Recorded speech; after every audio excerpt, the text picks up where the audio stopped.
Sebenarnya saya anggap kayak sesuatu yang kayak kadang-kadang kan mungkin kayak saya sama Widi di lapangan misalkan kayak Kak ucapin ulang tahun dong Kak buat si ini, atau Kak ucapin selamat untuk usaha barunya dong, ini restorannya baru buka. Ya kita mah baik aja, kita suka oke, sukses buat restorannya ini, sukses buat makanannya enak. Jadi orang lain nggak suka, kita salahin kita. Ya seperti itu, kurang lebih seperti itu. Jadi ini tuh kayak testimoni ringan aja. Dan kalau teman-teman perhatikan, testimoni saya itu juga saya cukup jelas, saya menyebutkan ada izinnya, bisa dicek sendiri. Terus kedua saya bilang, teman-teman harus pakai uang dingin kalau mau coba. Jadi jangan sembrono, tidak memakai duit panas, duit pinjaman. Yang ketiga, teman-teman silakan cek sendiri perusahaannya dan kantornya segala macam. Jadi di testimoni saya itu jelas, saya juga edukasi juga. Jadi saya bukan ayo ikut, kalian ikut kalian gitu. Nggak begitu bahasa saya. Coba tolong dilihat lagi gitu, karena saya juga hati-hati sekali mempromosikan sesuatu. Kurang lebih seperti itu Pak. Berarti merasa tertipu ya Vin ya, menambahkan itu? Jelas tertipu. Aku tertipu. Nggak apa-apa.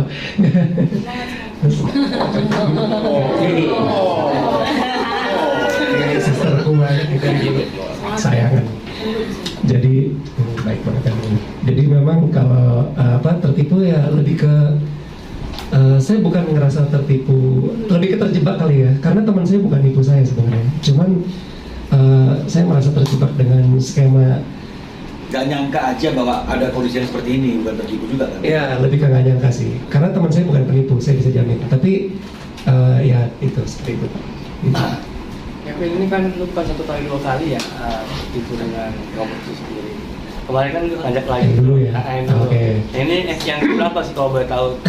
Pelajaran buat lu Ya, jadi kalau beda ya, saya jelasin dulu. Kalau yang dulu itu emang saya ditipu lah gitu ya. Nah kalau ini kan sebenarnya saya cuma disuruh kasih testimoni.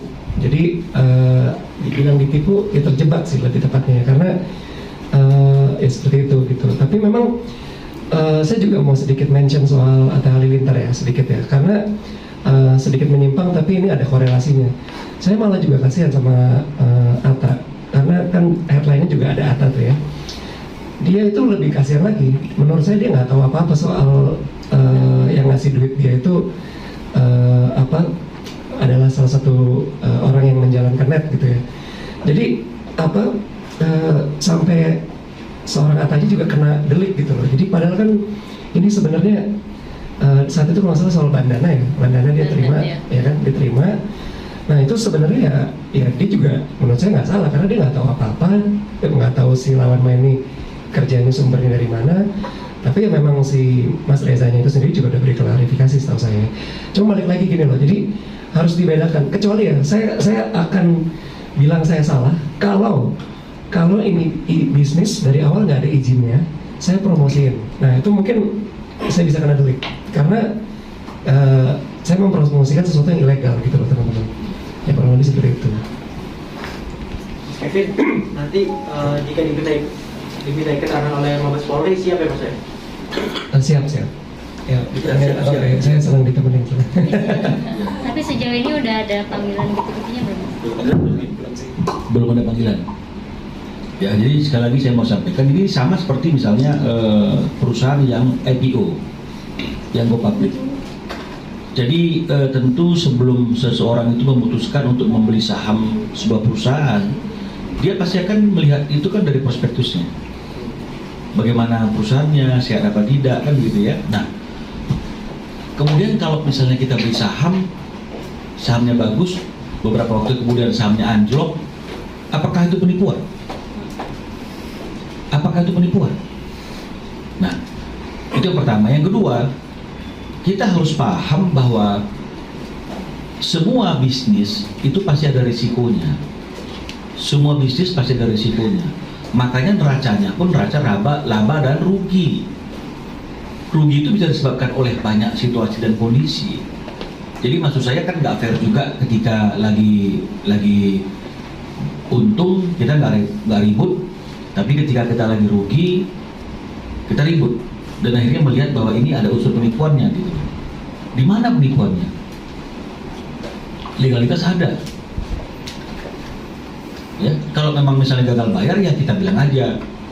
kasusnya gagal bayar, ini kasus perdata, wan prestasi, ya dia janji bayar tapi nggak bayar, kan begitu. Jangan langsung ini jadi pidana, dianggap ada unsur penipuan, padahal sebenarnya ketika kita memutuskan untuk terlibat di bisnis itu, kita juga sudah cek and recheck semua dokumen dan legalitasnya, kan begitulah kira-kira intinya.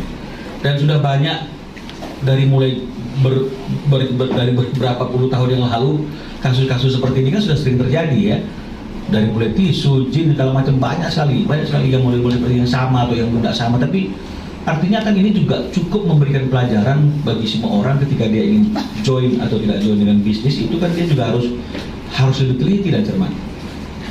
Ya, jangan kemudian akibat ada unsur kelalaian juga dari dirinya ketika memutuskan untuk join dan tidak join, akhirnya mencari-cari kambing hitam, mencari-cari orang siapa saja yang mau disalahkan. Padahal kemarin ketika dia mau join, dia nggak telepon Kevin, harusnya dia telepon Kevin dulu dong. Vin, yang lu bilang di testimoni itu betul nggak sih? Begitu Kevin bilang betul, dia masuk, salah, baru dia Kevin salah, Vin lu salah, Vin. Ini nggak ada konfirmasi kok ke Kevin. Itu keputusan mereka sendiri kok. Lalu kenapa ketika ada persoalan seperti ini kemudian membawa-bawa orang, ya dibilang ini bisnis yang ilegal, penipuan, orang ini ada izinnya semua kok. Berarti semuanya dijalankan secara legal. Kalau ada situasi dan kondisi yang overmah misalnya dengan alasan atau apapun, atau mismanagement lah, bikinlah mismanagement, berarti yang salah kan adalah manajemennya yang salah. Usahanya nggak salah, usahanya legal, tapi ada oknum-oknum yang mungkin menjalankannya secara keliru. Maka yang bertanggung jawab adalah oknum-oknum itu. Jangan langsung jadi kemana-mana, oh ini bisnisnya nggak betul lah, si Anu juga ikut mempromosikan lah, ini terlalu lebar, dia terlalu bias. Ya, jadi tolong, artinya kita jadi semakin lebih bijak lagi. Jangan, kadang-kadang kan ada kecenderungan, mungkin saya salah ya, tapi patut diduga. Nah ini dia, patut diduga ada kecenderungan kalau misalnya ada masalah seperti ini terus mengkait-kaitkan nama-nama pesohor, terus itu jadi menarik gitu. Wah, ini jadi kelihatannya kasusnya, wah, jangan begitu loh. Kita harus melihatnya secara intelektualitas, bagaimana itu bisnisnya, bagaimana izinnya. Ya, Kevin memang testimoni, tapi ketika dia join, dia telepon Kevin nggak? Nggak juga kan. Betul, dia bilang ini gara-gara kamu nih Vin, gue join di perusahaan itu. Gimana menurut kamu itu? Oke, ini nggak ada apa-apa. Ketika mungkin dia lagi happy-happynya, mungkin nggak bilang terima kasih juga sama Kevin telah ada testimoni.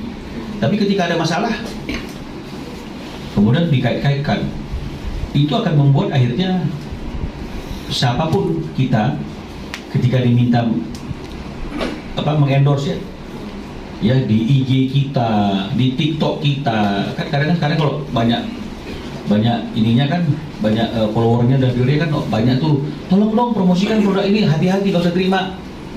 Jadi jangan jadikan media sosial atau TikTok, IG yang sekarang bisa jadi bisnis pribadi kita kan gitu ya. Jangan. Nanti kalau ada apa-apa dengan produk yang Anda promosikan jadi masalah. Apa begitu? Apa begitu maknanya? Nah, enggak dong. Ya. Ada promosi lotion misalnya kan. Dilihat ini banyak followernya, banyak viewernya, tolong dong promosikan ini lotion ini.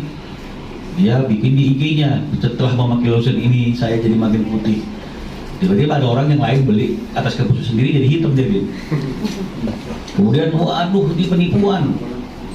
Apakah begitu? Jadi maksudnya ayo dong kita jadi semakin lebih kritis, jadi semakin lebih cerdas. Ketika ada masalah kita harus fokus pada apa pangkal permasalahannya itu, jangan melebar kemana-mana yang membuat akhirnya duduk persoalan dari persoalan itu tidak jadi jelas. Mungkin masyarakat juga berpikir usaha ini tidak ada legalitasnya. Ya, mungkin saja, saya nggak ngerti. Tapi hari ini kan kita sudah bawa ini beberapa hal yang Kevin dapat dari temannya yang mendasari dia berani memberikan testimoni. Ya, saya kira seperti itu. Mungkin kalau ada yang mau bertanya lagi silakan. Kevin, tapi kemudian apa sih yang kamu terima dengan kejadian ini, kerugian yang kamu alami? Lebih ke apa ya? Ya ini kadang-kadang ada mention, ada komen yang lagi nggak ada apa-apa nih. Maksudnya kan saya lagi sibuk aja sama Widi, tiba-tiba apa komen ini kenapa Vin, are you okay gitu, terus sepupu apa tante om gitu, jadi ada yang pada panik gitu, saya habis ngapain gitu. Ya itu kan kerugian dalam bentuk moral aja sih ya. Memang materi sih enggak, cuman lebih ke ya apa ya, ya sama rekan-rekan wartawan kan WhatsApp saya juga jadi gak enak nih, ya udah deh saya kumpulin aja. Jadi maksudnya kalau itu mah bukan kerugian gitu, saya silaturahmi ya, cuman maksudnya kalau yang lain-lain gitu lah jadi keganggu lah ininya apa ya, ritmenya saya jadi keganggu dikit gitu. Jadwal di PRA dari juga. Alhamdulillah enggak sih, alhamdulillah apa masih padat banget.